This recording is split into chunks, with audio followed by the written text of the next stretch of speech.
Hello my dear friends, स्वागत है आप सभी का डेली करंट अफेयर्स क्लास में। आज है 24 मई और आज के इस क्लास में हम डिस्कस करेंगे आज के मोस्ट इम्पॉर्टेंट करंट अफेयर्स की, जो सारे एग्जाम्स के लिए बहुत इम्पॉर्टेंट है। ओके, तो आपको एंड तक बने रहना है और एक एक पॉइंट को अच्छे से समझना है। ओके, तो चलिए स्टार्ट करते हैं।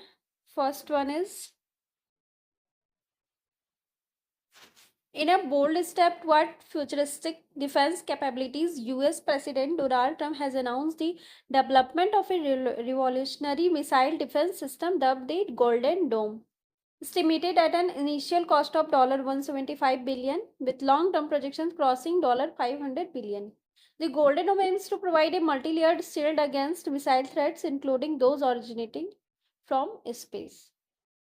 तो भाई यूएस प्रेसिडेंट डोनाल्ड ट्रंप ने अपनी डिफेंस कैपेबिलिटीज़ को बढ़ाने के लिए revolutionary missile defence system golden dome के डेवलपमेंट की घोषणा की। इसकी शुरुआत दौर में इसकी कॉस्ट $175 बिलियन आने वाली है। वही लॉन्ग टर्म में देखा जाए तो इसकी लागत $500 बिलियन होने वाली है। ओके, गोल्डन डोम का उद्देश्य स्पेस से जितने भी मिसाइल खतरे क्रिएट होते हैं उनसे बचाव करना है। Okay, next. On 22nd May 2025, PM Modi inaugurated 103 Amrit stations in 18 states under the Amrit Bharat Station scheme, aimed at modernizing railway infrastructure with a blend of comfort, connectivity, and cultural heritage. In Bikaner, he also launched the Bikaner-Mumbai Express and laid the foundation stone for railway electrification, roadway development, and state-level infrastructure worth 26,000 crore, including projects up to the Indo-Pak border, enhancing defense logistics and regional accessibility. तो भाई मोदी जी 22 मई को राजस्थान गए थे और वहाँ से उन्होंने 18 राज्यों में 103 अमृत स्टेशन का इनॉग्रेशन किया, अमृत भारत स्टेशन स्कीम के तहत। इन स्टेशन का उद्देश्य railway infrastructure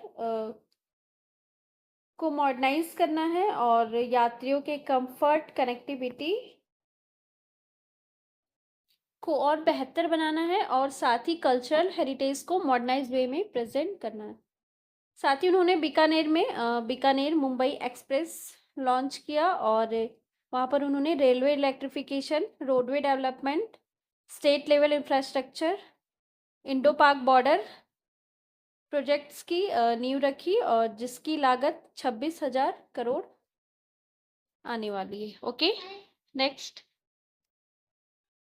The FSSAI has directed all its states to take strict action against the use of calcium carbide, an illegal fruit ripening agent, especially in mango markets. The chemical is known to be carcinogenic and cause mouth ulcers.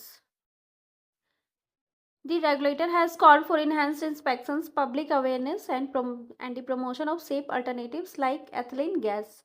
This initiative strengthens food safety enforcement and protects public health during the peak food season. तो भाई FSSAI यानी कि food safety and standard authority of India ने सारे राज्यों को calcium carbide, जिसे कि फलों को पकाने में इस्तेमाल किया जाता है, उस पर सख्त कार्रवाई करने का निर्देश दिया है। और इसमें जो कार्सिनोजेनिक केमिकल होता है कैल्शियम कार्बाइड में, इससे माउथ अल्सर्स हो सकता है। रेगुलेटर ने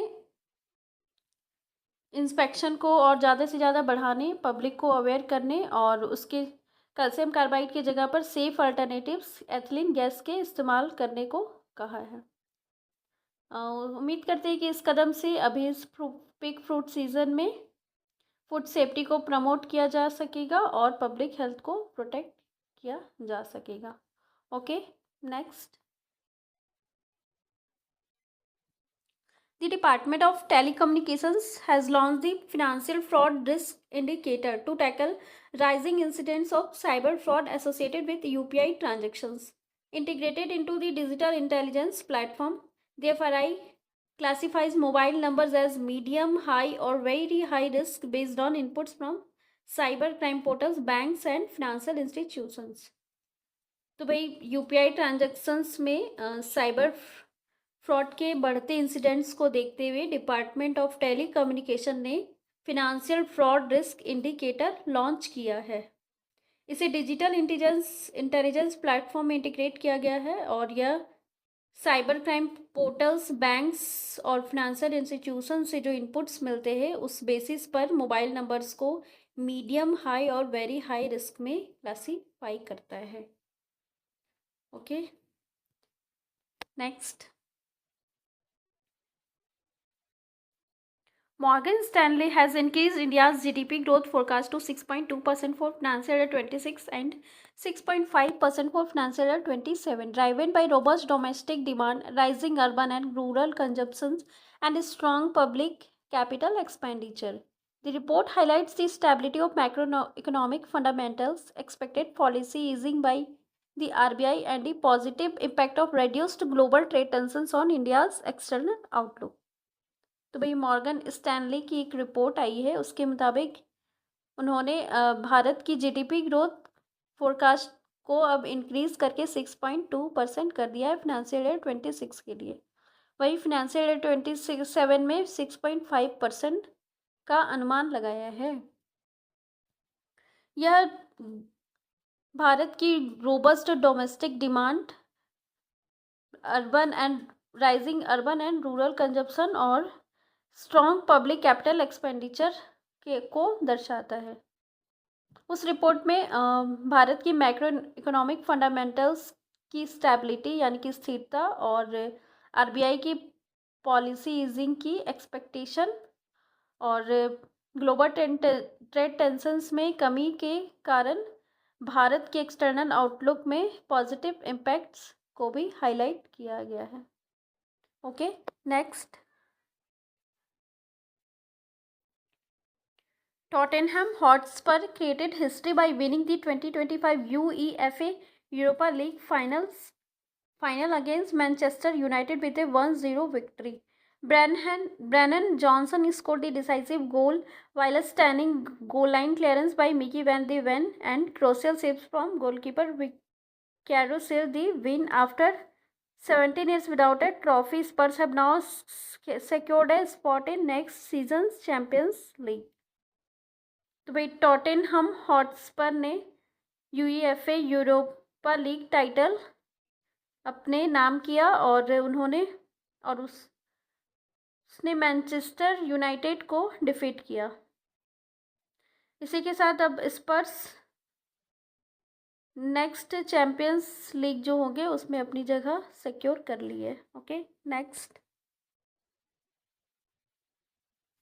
The International Day for Biological Diversity 2025, observed on May 22, brings renewed focus to the urgent need to conserve nature with the theme Harmony with Nature and Sustainable Development. This year's observance aligns with the Kunming Montreal Global Biodiversity Framework and the Sustainable Development Goals.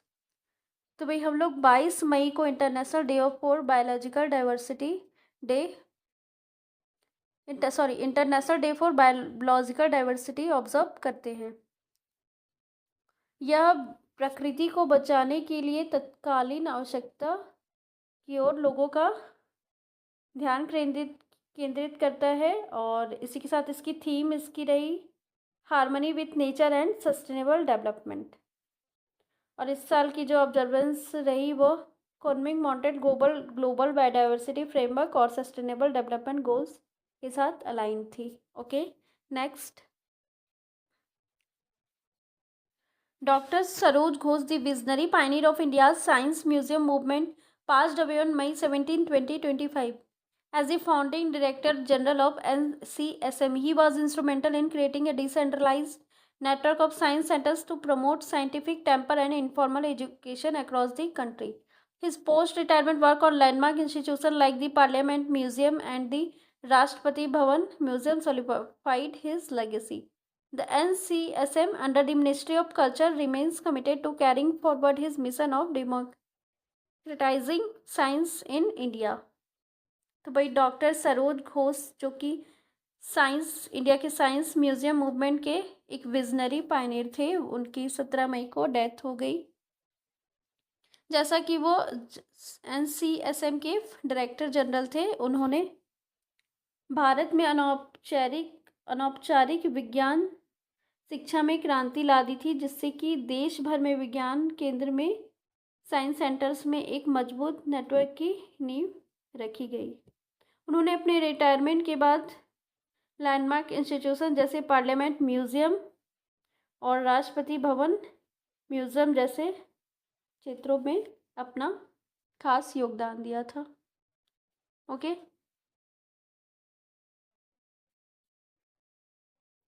तो ये थे आज के सारे important points जो मैंने आपको कराए। अब आपको अच्छे से करने हैं। ओके, मिलते हैं हम लोग नेक्स्ट क्लास में। Thank you.